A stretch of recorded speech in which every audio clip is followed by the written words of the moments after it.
Hello everyone. MRB Pharmacist exam இப்போ 2025ல announce பண்ணியிருக்காங்க.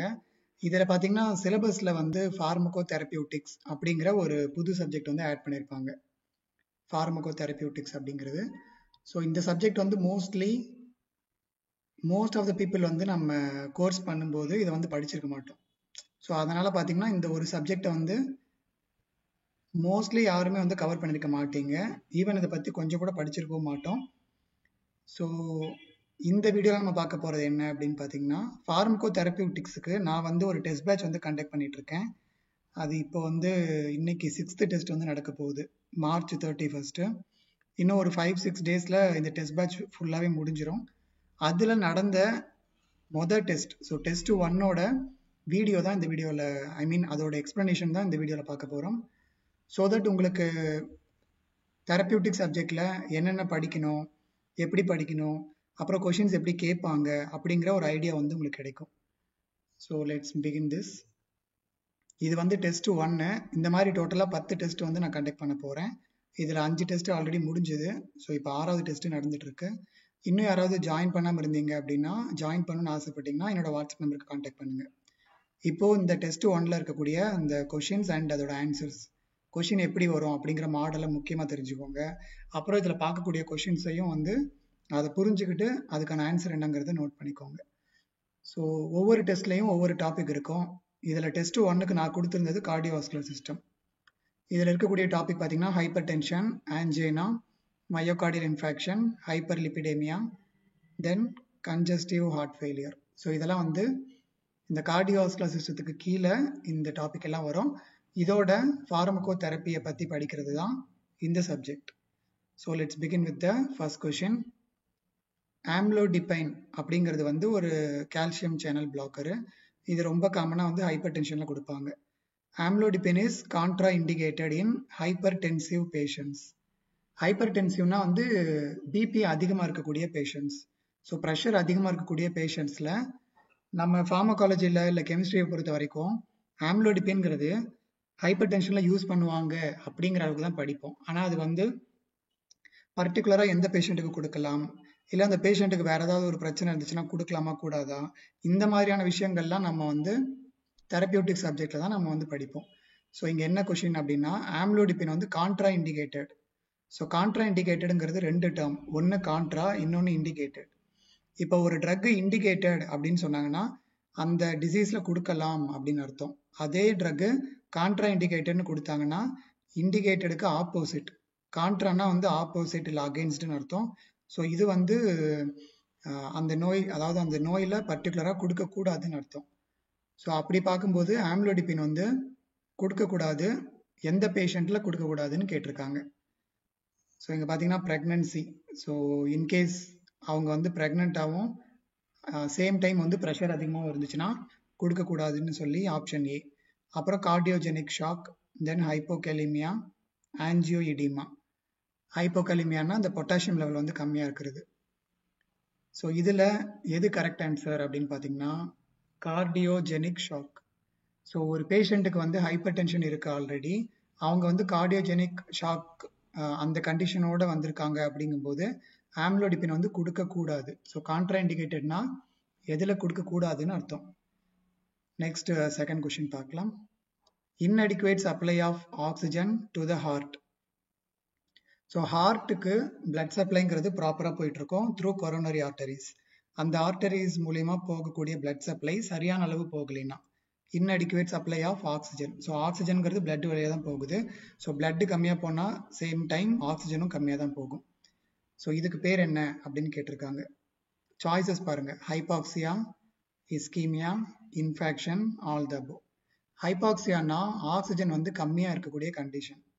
Ischaemia அப்படின்னா வந்து பிளட் சப்ளை வந்து கம்மியாக ஒரு இடத்துக்கு போகுது அப்படின்னா அதை வந்து இஸ்கீமியா அப்படின்னு சொல்லுவாங்க. இன்ஃபெக்ஷன் அப்படின்னா மயோகார்டியல் செல் வந்து டெத் ஆகுது அப்படின்னா இன்ஃபெக்ஷன் சொல்லுவாங்க. ஸோ இங்கே கரெக்ட் ஆன்சர் என்ன அப்படின்னா பிளட் சப்ளை வந்து கம்மியாக போகுது, ஸோ ஹார்ட்டுக்கு கம்மியாக போகுது, அதை வந்து இஸ்கீமியா அப்படிங்கிற ஒரு டேர்ம் வந்து யூஸ் பண்ணி சொல்லுவாங்க. ஹைபாக்சியாங்கிறது ஹார்ட்டை குறிக்கிறது கிடையாது, அது ஜென்ரலா ஒரு இடத்துல ஆக்சிஜன் வந்து பற்றாக்குறையா இருந்துச்சுன்னா அதை ஹைபாக்சியான்னு சொல்லுவாங்க. ஆனா இங்க வந்து சப்ளை, ஸோ சப்ளைங்கும் போது அது போற ப்ராசஸ், ஸோ அது வந்து கம்மியா இருந்துச்சுன்னா அதுக்கு பேர் இஸ்கீமியா அப்படின்னு சொல்லுவாங்க. Next question, which lowers the absorption of cholesterol in intestine. So கொலஸ்ட்ரால்ங்கிறது ஃபேட் இல்லை லிப்பிட் அப்படின்னு கூட ஞாபகம் வச்சுக்கோங்க. ஸோ கொலஸ்ட்ரால் வந்து அப்சார்ப்ஷன் ஆகுறது இன்டெஸ்டைனில். அந்த அப்சார்ப்ஷனை வந்து குறைக்கக்கூடிய ஒரு ட்ரக் எது அப்படின்னு கேட்டிருக்காங்க. ஸோ இங்கே கொடுத்துருக்கிற 4மே வந்து ஆன்டி ஹைப்பர் லிப்பிடமிக் ட்ரக்ஸில் வரக்கூடியது தான். அதாவது கொலஸ்ட்ராலை கம்மி பண்ணக்கூடிய ட்ரக்ஸ் தான் இது எல்லாமே. பட் இதில் பர்டிகுலராக கொலஸ்ட்ராலோட அப்சார்ப்ஷனை குறைக்கக்கூடியது எது அப்படின்னு கேட்டிருக்காங்க. அட்டோரோஸ்டாட்டின் அப்படிங்கிறது வந்து இந்த ஸ்டாட்டின் ட்ரக்ஸ்ன்னு சொல்லுவோம். இந்த ஸ்டாட்டின்கிற சஃபிக்ஸ் கொண்டு முடியக்கூடிய எல்லா ட்ரக்குமே ஸ்டாட்டின் ட்ரக் இல்லை ஹெச்எம்ஜி கோஏ ரிடக்டேஸ் இன்ஹிபிட்டர்ஸ்ன்னு சொல்லுவாங்க. ஸோ இது வந்து கொலஸ்ட்ராலோட சிந்தசிஸ் தான் தடுக்குமே தவிர அப்சார்ப்ஷன் அது எதுவும் பண்ணாது. சிந்தசிஸ்ங்கிறது கொலஸ்ட்ரால் உருவாக்குற ப்ராசஸ். அப்சார்ப்ஷன்ங்கிறது நம்ம சாப்பிட்ற கொலஸ்ட்ரால் நம்ம பாடி வந்து உள்ள இழுத்துக்கிறது, அது வந்து அப்சார்ப்ஷன். ஸோ ஆப்ஷன் ஏ கிடையாது. இதே மாதிரி ஃபெனோஃபிப்ரேட் அப்படிங்கிறது செகண்ட் கேட்டகரியில் வரும். அப்புறம் ஜெம் ஃபைப்ரோஸுங்கிறதும் அதே கேட்டகரியில் வரும். நெக்ஸ்ட் லாஸ்ட் ஒன்று இருக்கு பாருங்க, எசிடிமைப். ஸோ இந்த ட்ரக் தான் கொலஸ்ட்ராலோட அப்சார்ப்ஷனை குறைக்கக்கூடிய ட்ரக். ஸோ அது மூலயமா நம்ம பாடியில் இருக்கக்கூடிய கொலஸ்ட்ரால் கண்டென்ட்டை இது வந்து கம்மி பண்ணுது. Next question, level of serum cholesterol has the highest risk of coronary artery disease. இந்த கரோனரி ஆர்டரி டிசீஸை வந்து சிஏடி அப்படின்னு சொல்லுவாங்க. ஸோ இது ஏற்படுறதுக்கு இதில் எந்த லெவல் வந்து இதில் எந்த லெவல் கொலஸ்ட்ரால் இருந்தால் சிஏடி அப்படிங்கிற டிசீஸ் வர்றதுக்கு நிறைய வாய்ப்புகள் இருக்கு. ஸோ இங்கே சாய்ஸஸ் பார்த்தீங்கன்னா 100, 150, 200, 50. இங்கே கரெக்டான ஆன்சர் வந்து இங்கே இருக்கிறதுலே அதிகமாக 200 தான் இருக்கு. ஸோ இந்த 200 அப்படிங்கிற லெவல் தான் ஹையஸ்ட் ரிஸ்க் கொண்டு இருக்கு. So this is the correct answer. 200க்கு மேலே 250, 300, 350 எவ்வளோ இருந்தாலுமே அதில் தான் ஹையஸ்ட் ரிஸ்க் இருக்கு. Next question, which is the first line drug for treating hyperlipidemia. So இந்த ஹைப்பர்லிபிடெமியா அப்படிங்கிறது கொலஸ்ட்ரால் லெவல் அதிகமாக இருக்கிற ஒரு கண்டிஷன். ஸோ இதில் எதை வந்து ஃபர்ஸ்ட் லைன் ட்ரக்காக கொடுக்குறாங்க? ஸோ இது மோஸ்ட்லி எல்லாருக்குமே நிறைய பேருக்கு ஆன்சர் தெரிஞ்சிருக்கும். ஃபிப்ரேட்ஸ், ஸ்டாட்டின்ஸ், பைல் ஆசிட்ஸ், எக்கோஸ்டன்ஸ், all the above. So first line ட்ரக்னாலே எப்போவுமே ஒரே கேட்டகரி தான் இருக்கும். ஸோ இதில் நீங்கள் ஆல் த அபோவ் எடுத்துடலாம். இதில் கரெக்ட் ஆன்சர் வந்து ஸ்டாட்டின்ஸ். ஏன்னா இந்த அட்டோரோஸ்டாட்டின், ரோசுவாஸ்டாட்டின், சிம்வாஸ்டாட்டின், லோவாஸ்டாட்டின், இந்த ஸ்டாட்டின் ட்ரக்ஸ் தான் நம்ம காமனாக நமக்கு தெரிஞ்ச ட்ரக்கும் அந்த ட்ரக் தான். மற்ற ட்ரக் நம்ம அதிகமாக அதோட மெக்கானிசம்லாம் கூட அதிகமாக படிக்க மாட்டோம். ரொம்ப முக்கியமாக இந்த ஃபர்ஸ்ட் ட்ரக் ஸ்டாட்டின்ஸை பற்றி தான் படிப்போம். ஸோ அப்படிங்கும் போதே நமக்கு இதுக்கு ஆன்சர் தெரிஞ்சிடும். ஸ்டாட்டின்ஸ் தான் வந்து first line drugs. Next question, in paroxysmal supraventricular tachycardia. So இதை வந்து ஷார்ட்டாக பிஎஸ்விடி அப்படின்னு சொல்லுவாங்க. இந்த கார்டியாக் அரித்மியாஸ் அப்படின்னு சொல்லி ஒரு குரூப் ஆஃப் டிசார்டர்ஸ் இருக்கு. அதில் நிறைய டைப்ஸ் இருக்கு. அதில் ஒன் ஆஃப் த டைப் தான் இந்த பிஎஸ்விடி அப்படிங்கிறது. இதில் வந்து எந்த ட்ரக் ப்ரிஃபர்டு? ஸோ ப்ரிஃபர்டுங்கும் போது ஃபர்ஸ்ட் லைன் ட்ரக்னு கூட சொல்லலாம். So first line drug, preferred இல்லை ட்ரக் ஆஃப் சாய்ஸ் என்ன வேணாலும் சொல்லலாம். ஸோ இதுக்கான கரெக்ட் ஆன்சர் வந்து அட்ரோஃபினா, குயினிடினா, அடினோசினா இல்லை அமையோடெரோனா. இதுக்கான correct answer adenosine. So adenosine அப்படிங்கிற ட்ரக் தான் இந்த பிஎஸ்விடியில் பர்டிகுலராக ப்ரிஃபர் பண்ணுறாங்க, இல்லை ட்ரக் ஆஃப் சாய்ஸாக யூஸ் பண்ணுறாங்க. ஸோ எப்படி வேணாலும் எக்ஸாம்பிள் கேட்கலாம். ட்ரக் ஆஃப் சாய்ஸ்னு கேட்கலாம், ஃபர்ஸ்ட் லைன் ட்ரக்னு கேட்கலாம், இல்லை ப்ரிஃபர்டுன்னு கேட்கலாம், இல்லை யூஸ்டுன்னு கூட ஜென்ரலாக கூட கேட்பாங்க. ஸோ கரெக்ட் ஆன்சர் வந்து adenosine. Next question, which is twice as potent as hydrochlorothiazide. So இதில் ஹைட்ரோக்ளோரோதயசைடு அப்படிங்கிறது வந்து ஒரு டயூரிட்டிக் ட்ரக்கு. ஆனால் இது வந்து ஹைப்பர் டென்ஷனில் இந்த ட்ரக் வந்து பர்டிகுலராக யூஸ் பண்ணுறாங்க. ஸோ இந்த ஹைட்ரோக்ளோரோதயசைடை விட 2 மடங்கு அதிகமான ஆக்டிவிட்டி கொண்டது. ட்வைஸ் ஆஸ் பொட்டன்ட் அப்படின்னா இப்போ 1 mg ஆஃப் ட்ரக் ஹைட்ரோக்ளோரோதயசைட் பண்ணக்கூடிய வேலையை 0.5 mg கொடுத்தாலே இந்த ட்ரக்கில் ஏதோ ஒரு ட்ரக் செய்யுதுன்னு அர்த்தம். அதுதான் ட்வைஸ் ஆஸ் பொட்டன்ட். ஸோ அது எதுன்னு கேட்டிருக்காங்க. Choices: indapamide, chlorthalidone, furosemide, bumetanide. Here the correct answer is chlorthalidone. So ஃபார்மசியில் இருக்கவங்க இல்லை மெடிக்கல் ஷாப்பில் நீங்கள் ஒர்க் பண்ணுறீங்க அப்படின்னா இந்த 4ல் ரொம்ப காமனாக ஹைப்பர் டென்ஷனுக்கு இந்த குளோர்தாலிடோன்கிறது வந்து யூஸ் பண்ணுவாங்க. ஃப்ரூசிமைடுங்கிறது வந்து ஒரு காமன் ட்ரக். பட் குளோர்தாலிடோன் அப்படிங்கிறது வந்து ரொம்ப பொட்டன்சி அதிகமாக இருக்கிறதுனால கொஞ்சம் சிவியராக இருக்கக்கூடிய பேஷண்ட்ஸில் பர்டிகுலராக யூஸ் பண்ணுவாங்க. ஸோ அதை வச்சு நீங்கள் ஓரளவுக்கு இதை வந்து கெஸ் பண்ணிடலாம். Next question: which class of drugs cause Monday morning sickness? So Monday morning sickness அப்படிங்கிறது வந்து ஒரு பர்டிகுலராக ஒரு ட்ரக்கை எடுத்துக்கிட்டா ஏற்படக்கூடிய ஒரு சிக்னஸை வந்து இந்த நேம் சொல்லி சொல்கிறாங்க. அது வந்து எந்த குரூப் ஆஃப் ட்ரக்ஸ் வந்து காஸ் பண்ணுது அப்படின்னு கேட்டிருக்காங்க. சாய்ஸஸ் பார்த்தீங்கன்னா nitrates, potassium channel openers, calcium channel blockers, ACE inhibitors. இதில் கரெக்ட் ஆன்சர் வந்து நைட்ரேட்ஸ். ஸோ நைட்ரேட்ஸ் ட்ரக்கை எடுத்துட்டிங்கன்னா இந்த பர்டிகுலர் ஃபினமினான் வந்து ஏற்படும். Next question: which is the feature of hyperlipidemia? So feature அப்படின்னா அதில் இருக்கக்கூடிய ஒரு கேரக்டரைசேஷன் அப்படின்னு வச்சுக்கலாம். ஸோ ஹைப்பர்லிபிடமியா அதாவது கொலஸ்ட்ரால் அதிகமாக இருக்கும்போது இதில் எந்த ஒரு ஃபீச்சரை வந்து பார்க்க முடியும்? Increased HDL, increased LDL, reduced triglyceride, reduced fatty acid.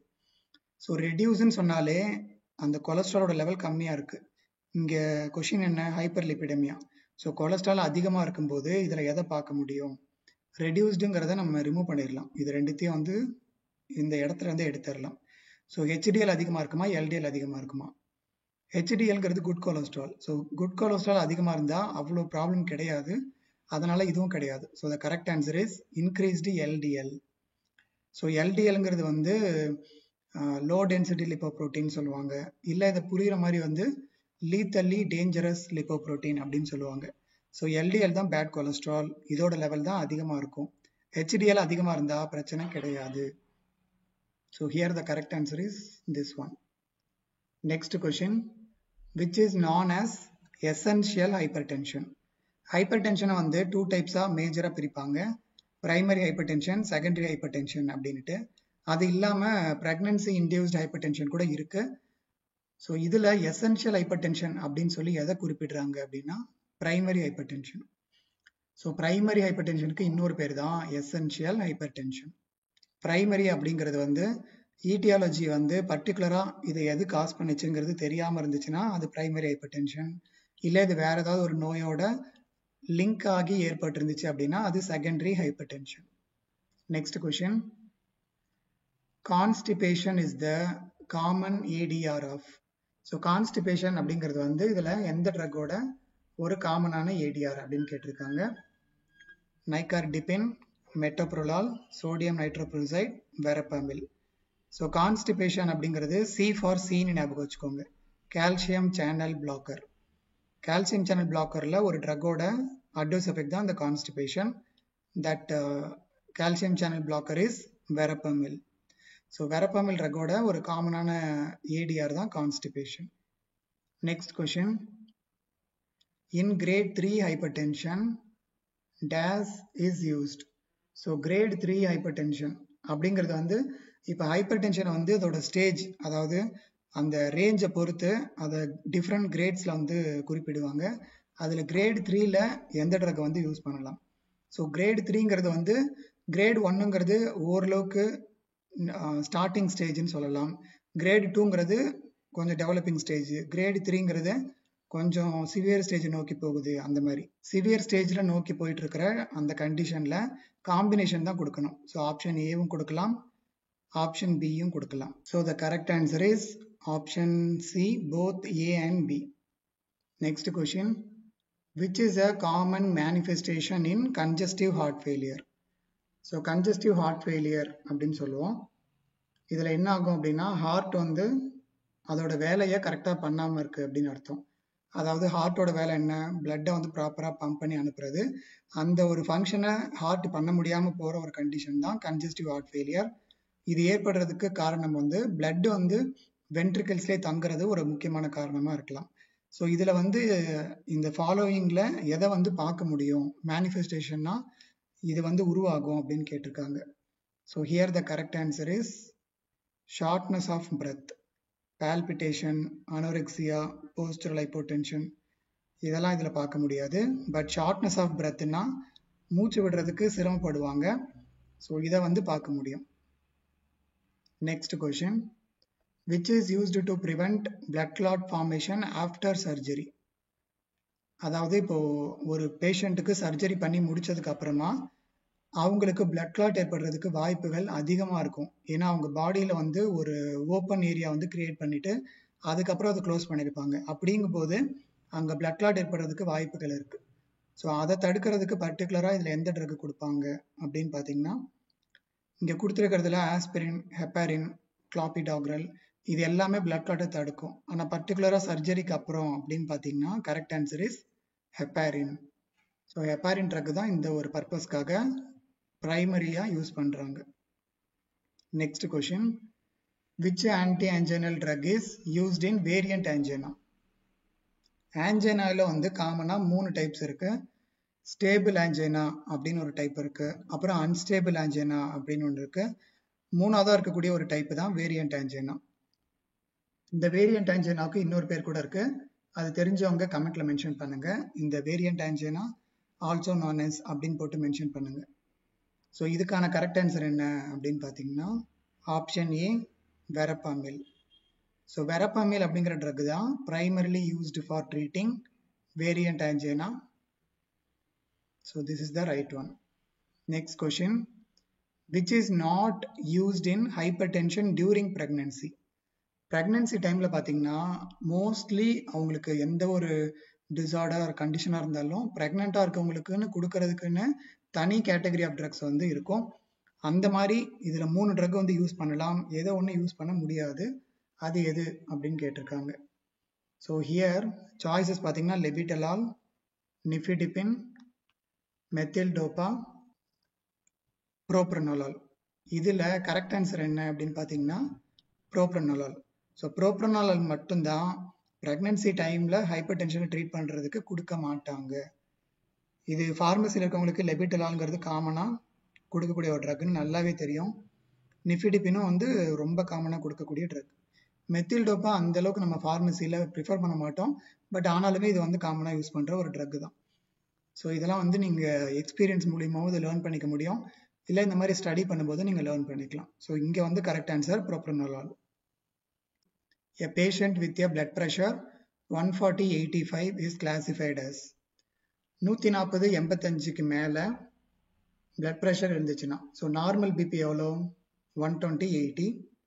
So in case அது 140/85க்கு மேலே இருந்துச்சு அப்படின்னா அதை என்ன சொல்லுவாங்க? Prehypertension, normal, stage 1, stage 2. Here the correct answer is stage 1. So stage 1 ஹைப்பர் டென்ஷனை தான் வந்து இந்த 140/85 ரேஞ்சில் இருக்கக்கூடிய பிளட் ப்ரெஷர். நம்ம முன்னாடி கிரேட் 1, கிரேட் 2ன்னு பார்த்தோம் இல்லைங்களா? ஸோ கிரேடு, ஸ்டேஜ் என்ன வேணாலும் சொல்லுவாங்க. Next question, dry cough is the common side effect of. இது ரொம்ப ஒரு முக்கியமான கொஷின். இந்த 4 கேட்டகரியில் ஒரு கேட்டகரிக்கு ட்ரை கஃப் அப்படிங்கிறது ஒரு காமனான சைடு எஃபெக்ட். இது 4மே ஹைப்பர் டென்ஷனில் யூஸ் பண்ணக்கூடிய கேட்டகரிஸ். இதில் கரெக்ட் ஆன்சர் எது அப்படின்னு பார்த்தீங்கன்னா ஆப்ஷன் ஏ, ஏசிஇ இன்ஹிபிட்டர்ஸ். அதாவது இந்த கேப்டோப்ரில், என்லாப்ரில், லீசினோப்ரில் இந்த மாதிரி ட்ரக்ஸ் எல்லாம் இருக்கு இல்லையா, ப்ரில்லுன்னு முடியக்கூடிய ட்ரக்ஸ், இது எல்லாத்துக்குமே இந்த ட்ரை கஃப் அப்படிங்கிறது ஒரு காமனான சைடு எஃபெக்ட். இதே கொஷினை இன்டைரக்டாக கேட்கறதுக்கு வாய்ப்பு இருக்கு. அது எப்படி அப்படின்னா ACE inhibitors are contraindicated in patients with dash அப்படின்னு கொடுப்பாங்க. ஸோ இதுக்கான ரைட் ஆன்சர் வந்து ட்ரை கஃப்னு இருக்கும். இது வந்து இன்டைரக்டாக கேட்கறது, இது வந்து டைரக்டாக கேட்கறது. ஸோ இந்த மாதிரி இந்த கொஷினை நல்லா அண்டர்ஸ்டாண்ட் பண்ணி படிச்சிட்டிங்க அப்படின்னா இதே கொஷினை 2-3 டிஃப்ரெண்ட் இன்டைரக்ட் கொஷின்ஸாக கேட்டாலும் உங்களால் ஆன்சர் பண்ண முடியும்.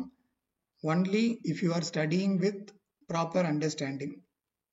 ஸோ எந்த கொஷின் படித்தாலும் ஓகே, ஏசி இன்ஹிபிட்டரில் இத்தனை ட்ரக் இருக்குது, இதில் எந்த ட்ரக்னாலும் ட்ரை கஃப் வரதுக்கு, ட்ரை கஃப்ங்கிறது ஒரு காமனான சைடு எஃபெக்ட் அப்படிங்கிறது தெரிஞ்சுன்னா பின்னாடி வந்து இப்போ எக்ஸாமில் கேப்டோப்ரில்லோட சைடு எஃபெக்ட் எதுன்னு கேட்கலாம், லீசனோஃப்ரிலோட சைடு எஃபெக்ட் எதுன்னு கேட்கலாம். இல்லை ட்ரைகஃப் வந்து சைடு எஃபெக்ட் ஆஃப் டேஷ்னு கொடுத்து அங்கே வந்து ராமிப்ரில் அப்படிங்கிற ட்ரக் கொடுக்கலாம். என்னது ராமிப்ரில் போட்டிருக்கு என்னன்னே தெரியலையே அப்படின்னு நினச்சிங்கன்னா ஏசி இன்ஹிபிட்டாருக்குள்ளே தான் அந்த ட்ரக் வருது. ஸோ இந்த மாதிரி நீங்கள் கொஷினை படிக்கும்போது அதுக்குள்ளே வரக்கூடிய ட்ரக்கு, அதை ரிலேட் பண்ணியிருக்கக்கூடியது, அது எல்லாத்தையுமே நீங்கள் புரிஞ்சு படிக்கும்போது ஈஸியாக உங்களால் வந்து எக்ஸாமில் இன்டைரக்டாவோ இல்லை டஃப்பாவோ அவங்க கேட்கும்போது நம்மளால் ஆன்சர் பண்ண முடியும். ஸோ இந்த மாதிரி வந்து ஒவ்வொரு கொஷினையும் ப்ராப்பர் அண்டர்ஸ்டாண்டிங்கோட படிச்சுக்கோங்க. Next question, which is used in hypertensive patients with renal insufficiency. அதாவது ஹைப்பர் டென்ஷன்ங்கிறது வந்து பிளட் ப்ரெஷர் அதிகமாக இருக்கிறது, கூடவே அந்த பேஷண்ட்டுக்கு வந்து ரீனல் இன்சஃபிஷியன்சி, அதாவது கிட்னிலையும் ஏதோ ஒரு அப்நார்மலிட்டி இல்லை இம்பேர்மெண்ட் இருக்குது அப்படின்னா அந்த டைமில் எந்த ட்ரக்ஸ் வந்து ப்ரிஃபர் பண்ணுவாங்க. அது ஏன் பர்டிகுலராக ரீனல் இன்சஃபிஷியன்சி கொடுக்குறாங்க அப்படின்னா நிறைய ட்ரக் வந்து கிட்னி மூலியமாக தான் எலிமினேட் ஆகும். அப்படிங்கும்போது கிட்னியில் பாதிப்புகள் உருவாக்குறதுக்கு நிறைய வாய்ப்பு இருக்குது. அந்த மாதிரி டைமில் நம்ம அந்த ட்ரக்ஸ் வந்து கொடுக்கக்கூடாது. ஸோ அந்த மாதிரி டைமில் எந்த ட்ரக் கொடுக்கலாம் அப்படின்னு பார்க்கலாம். சாய்ஸஸ் பார்த்தீங்கன்னா ACE inhibitors, angiotensin receptor blockers, thiazide diuretics, potassium sparing diuretics. So இங்கே கரெக்ட் ஆன்சர் வந்து பொட்டாசியம் ஸ்பேரிங் டயூரிட்டிக்ஸ். ஸோ இந்த ட்ரக் தான் வந்து பர்டிகுலராக கிட்னி ப்ராப்ளமும் ஹைப்பர் டென்ஷனும் சேர்ந்து இருக்கக்கூடிய பேஷண்ட்ஸில் பர்டிகுலராக ப்ரிஃபர் பண்ணுறாங்க. Next question, which is used in patients with angina to reduce blood clot formation. இதுக்கு முன்னாடி blood clot வந்து நம்ம சர்ஜரிக்கு அப்புறம் ஏற்படும் போது எந்த ட்ரக் கொடுக்குறாங்க அப்படின்னு ஒரு இடத்துல பார்த்தோம். அதே மாதிரி இப்போ ஆன்ஜைனா, அதை வந்து ஆன்ஜைனா இருக்கக்கூடிய பேஷண்ட்ஸில் blood clot ஃபார்மேஷனை தடுக்கிறதுக்கு எது கொடுக்குறாங்க அப்படின்னு பார்த்தீங்கன்னா correct answer is aspirin. So aspirin drug தான் வந்து ஆன்ஜைனா இருக்கக்கூடிய பேஷண்ட்ஸில் அவங்களுக்கு ஆன்ஜைனா இருக்குது ஆல்ரெடி, ஸோ அவங்களுக்கு பிளட் கிளாட் ஏற்படுறதுக்கு வாய்ப்பு இருக்குது. அப்படிங்கும்போது அதை தடுக்கிறதுக்கு இந்த ட்ரக் வந்து பர்டிகுலராக கொடுக்குறாங்க. Next question, during myocardial infarction dash is relieved. So myocardial infarction அப்படிங்கிறது வந்து சிம்பிளாக நம்ம ஞாபகம் வச்சுக்கிறதுக்கு ஹார்ட் அட்டாக் அப்படின்னு ஞாபகம் வச்சுக்கோங்க. ஸோ ஹார்ட் அட்டாக்கு இன்னொரு பேர் தான் மயோகார்டியல் இன்ஃப்ராக்ஷன். ஸோ மயோகார்டியல் இன்ஃப்ராக்ஷனில் இதில் எந்த ஒரு சப்ஸ்டன்ஸ் வந்து ரிலீஸ் ஆகுது? சாய்ஸஸ் பார்த்தீங்கன்னா aldosterone, adrenaline, acetylcholine, natriuretic peptide. Here the correct answer is adrenaline. ஏன்னா அங்கே வந்து ஹார்ட் அட்டாக்குங்கும் போது ஹார்ட் வந்து ஒரு இடத்துல பர்டிகுலராக ஹார்ட்டோட டிஷ்யூ வந்து இறந்து போயிடும். அந்த இறந்து போகிறதுக்கு பேர் தான் இன்ஃபெக்ஷன். அப்படிங்கும்போது ஹார்ட்டோட வேலையை தூண்டுறதுக்காக ஹார்ட்டோட ஃபங்க்ஷனை இன்க்ரீஸ் பண்ணக்கூடிய ஒரு ட்ரக் தான் ரிலீஸ் ஆகும், அதுதான் அட்ரினலின். அட்ரினலினை வந்து கேட்டகோலமைன் அப்படின்னு கூட சொல்லுவாங்க. ஸோ இதுதான் அதில் ரிலீஸ் ஆகுது. Next question, which is not a risk factor for myocardial infection. So myocardial infection ஏற்படுறதுக்கு இதில் எது வந்து ஒரு ரிஸ்க் ஃபேக்டர் கிடையாதுன்னு கேட்டிருக்காங்க. அப்படின்னா ஹார்ட் அட்டாக் வர்றதுக்கு இதில் 3 வந்து காரணமாக இருக்குது, ஏதோ ஒன்று காரணம் கிடையாது. ஸோ நாட் அ ரிஸ்க் ஃபேக்டர்னா காரணம் கிடையாதுன்னு அர்த்தம். In case which is the risk ஃபேக்டர்னு கேட்டாங்கன்னா எது வந்து அது ஏற்படுறதுக்கு நிறைய சான்ஸ் கொண்டது அப்படின்னு அர்த்தம். ஸோ இங்கே நம்ம பார்க்க வேண்டியது எது வந்து பண்ணாது. சாய்ஸஸ் பார்த்தீங்கன்னா diabetes mellitus, oedema, hyperlipidaemia, obesity. So obesity அதாவது வெயிட் அதிகமாக இருக்கவங்களும் ஹைப்பர் லிபிடேமியா அதாவது கொழுப்பு அதிகமாக இருக்கவங்க, இது ரெண்டும் ஒரே கேட்டகரி தான். ஏன்னா இது ஒன்று இருந்தாலே இன்னொன்று கண்டிப்பாக வந்துடும். ஸோ இவங்களுக்கு ஹார்ட் அட்டாக் வர்றதுக்கு வாய்ப்பு அதிகம். Same applies to diabetes mellitus. So அதுலேயுமே ஏற்பட வாய்ப்பு இருக்குது. ஸோ இங்கே கரெக்ட் ஆன்சர் வந்து இடீமா. இடீமானா வந்து இந்த டயூரிட்டிக்ஸ் யூஸ் பண்ணுவோம் இல்லையா, நம்ம பாடியில் எங்கேயாவது நீர் கட்டி இல்லை வீக்கம் ஏற்படுற கண்டிஷன் அதில் கொடுக்குற ட்ரக்ஸ் தான், அதுதான் வந்து இடீமான்னு சொல்லுவோம். ஸோ அந்த இடீமா ஏற்படுறதுனால ஹார்ட் அட்டாக் அதனால் ஏற்படும் அப்படிங்கிற தேவை இல்லை. So this is not a risk factor for myocardial infarction. Next question, இங்கே கீழே கொடுத்துருக்கிற 4மே வந்து ஆன்டி ஹைப்பர் லிபிடமிக் ட்ரக்ஸ், அதாவது கொலஸ்ட்ராலை குறைக்கக்கூடிய ட்ரக்கு. இதில் எந்த ட்ரக் வந்து அடிப்போசைட் அடினில் சைக்ளேஸ், அதாவது அடிப்போசைட்ஸில் இருக்கக்கூடிய அடினில் சைக்ளேஸை இன்ஹிபிட் பண்ணி, அதாவது பிளாக் பண்ணி லிப்போலைசிஸ் காஸ் பண்ணுது. லிப்போலைசிஸ் அப்படின்னா வந்து லிப்போ அப்படின்னா வந்து லிப்பிட் அப்படின்னு அர்த்தம். லைசிஸ் அப்படின்னா பிரேக் டவுன். ஸோ லிப்பிட் வந்து பிரேக் டவுன் ஆகுது. ஸோ லிப்பிட் பிரேக் டவுனுக்கு ஹெல்ப் பண்ணக்கூடிய ஒரு ட்ரக். அது வந்து அடினல் சைக்ளேஸ் அப்படிங்கிற என்சைமை பிளாக் பண்ணுறது மூலிமா பண்ணுது. ஸோ இது எந்த சப்ஸ்டன்ஸ் அப்படின்னு பார்த்தீங்கன்னா, correct answer is niacin. So niacin அப்படிங்கிற சப்ஸ்டன்ஸ் தான், அப்படிங்கிற ட்ரக் தான் லிப்போலைசிஸ் காஸ் பண்ணக்கூடிய ஒரு drug. Next question. In renal or diabetic hypertensive patients, அதாவது renal diabetic அப்படின்னா secondary hypertension அப்படின்னு அர்த்தம். ஸோ secondary hypertensionல அதுவும் பர்டிகுலராக டயபெட்டிஸ் இல்லை கிட்னி ப்ராப்ளம் இருக்குது அப்படின்னா கோல் என்ன, எவ்வளோ பிபியை வந்து ரெகுலேட் பண்ணுறது கோலாக இருக்கும் அப்படின்னு கேட்டிருக்காங்க. 115/75 அப்படிங்கிறது நார்மலை விட கம்மி. ஸோ நார்மலை விட கம்மியாக கொண்டுட்டு போகிறது எப்போவுமே கோல் கிடையாது. 120/80 அப்படிங்கிறது வந்து கொஞ்சம் டிஃபிகல்ட், பிகாஸ் இது வந்து செகண்டரி ஹைப்பர் டென்ஷன். அப்படிங்கிறப்போ இந்த நார்மல் ரேஞ்சை கொண்டுட்டு போகிறது கஷ்டம். 130/80, 140/90. இதில் கரெக்ட் ஆன்சர் இஸ் 130/80. ஸோ 130/80 அப்படிங்கிறது தான் இந்த பேஷண்ட்ஸில் பர்டிகுலராக வந்து கோலாக இருக்கும். இந்த ஒரு பிபியை மெயின்டைன் பண்ணுறது தான் கோல். ஸோ இந்த கொஷினோட நம்ம இந்த ஃபார்மகோ தெரபியூட்டிக்ஸ் டெஸ்ட் 1ஓட எக்ஸ்பிளனேஷனை வந்து ஸ்டாப் பண்ணிடுறேன். இதுக்கு அடுத்த வீடியோவில் பார்ட் 2ல் மேபி இந்த கொஷினில் ஒரு 20 to 25 கொஷின்ஸ் பார்த்துருப்போம். பார்ட் 2ல் வந்து மீதி இன்னும் ஒரு 25 இருக்கும். டோட்டலாக 50 கொஷின்ஸ் இருக்கும். அதை பற்றி பார்ட் 2ல் போடுறேன். அண்ட் என்கிட்ட எம்சிக்யூ புக் வாங்கியிருக்கிற கேண்டிடேட்ஸ்க்கு இந்த டெஸ்ட் பேட்ச் வந்து ஃப்ரீ. ஸோ இன்னும் யாராவது நீங்கள் ஜாயின் பண்ணாமல் இருந்தீங்க அப்படின்னா நீங்கள் இப்போ கூட ஜாயின் பண்ணிக்கலாம். அப்புறம் இந்த பிடிஎஃப் ஃபைல்ஸ் வந்து என்கிட்ட எம்சிக்யூ புக் வாங்கினவங்களுக்கு ஃப்ரீயாகவே ப்ரொவைட் பண்ணிவிடுவேன். இந்த டெஸ்ட் பேட்ச் வந்து April 8 or 7 முடிஞ்சிடும். அது முடிஞ்ச உடனே டோட்டலாக 10 பிடிஎஃப்பும் சேர்த்து புக்கு வாங்கின கேண்டிடேட்ஸ்க்கு வந்து சென்ட் பண்ணிவிடுவேன். ஸோ மறக்காமல் அதை வாங்கி யூஸ் பண்ணிக்கோங்க. இது வந்து ஒரு புது சப்ஜெக்ட் அப்படிங்கிறதுனால நம்ம நிறைய பேர் வந்து படிக்காமல் இருந்திருப்போம். பட் இது கம்பேரிட்டிவ்லி மற்ற சப்ஜெக்டை கம்பேர் பண்ணும்போது லைக் ஃபார்மகாலஜி, சூட்டிக்ஸ், கெமிஸ்ட்ரி அதெல்லாம் கம்பேர் பண்ணும்போது இது அவ்வளோ டிஃபிகல்ட்டி கிடையாது. அட் த சேம் டைம் இதுலேருந்து நிறைய கொஷின்ஸ் வருமாங்கிறதும் தெரியாது. ஆனால் இப்படி ஒரு சப்ஜெக்ட் இருக்கிறதுனால அட்லீஸ்ட் அதோட பேசிக்ஸையாவது நம்ம வந்து கவர் பண்ணிக்கணும். ஸோ அதுக்கு கண்டிப்பாக இந்த எம்சிக்யூஸ் வந்து நல்லாவே ஹெல்ப் பண்ணும்.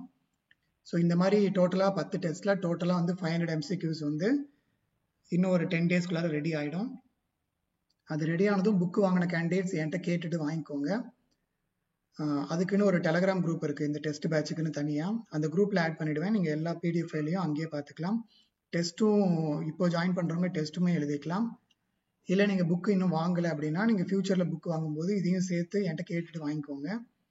இல்லை உங்களுக்கு பர்டிகுலராக இந்த சப்ஜெக்ட் மட்டும் வேணும் அப்படின்னு நினச்சாலும் என்னோட வாட்ஸ்அப் நம்பருக்கு கான்டாக்ட் பண்ணுங்கள்.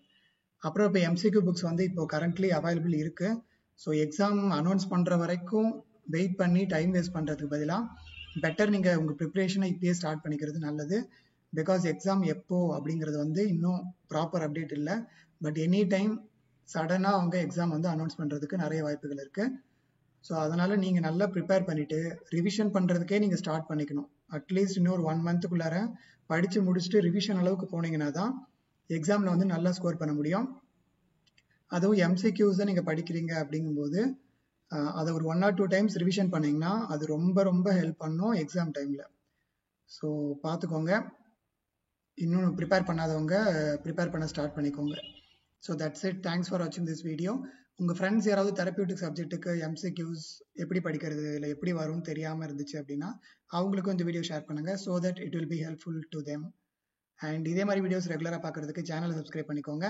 அப்புறம் நம்ம சேனலில் இந்த சப்ஜெக்ட் இல்லாமல் நிறைய சப்ஜெக்ட்டுக்கு 1 மார்க் கொஷின்ஸ் அப்லோட் பண்ணியிருக்கேன் இதே மாதிரி எக்ஸ்ப்ளனேஷன் டைப்பில். ஸோ அதையும் பார்த்துக்கோங்க. Thanks for watching. I will meet you in the next video. Until then, bye from Vasant Murugesan.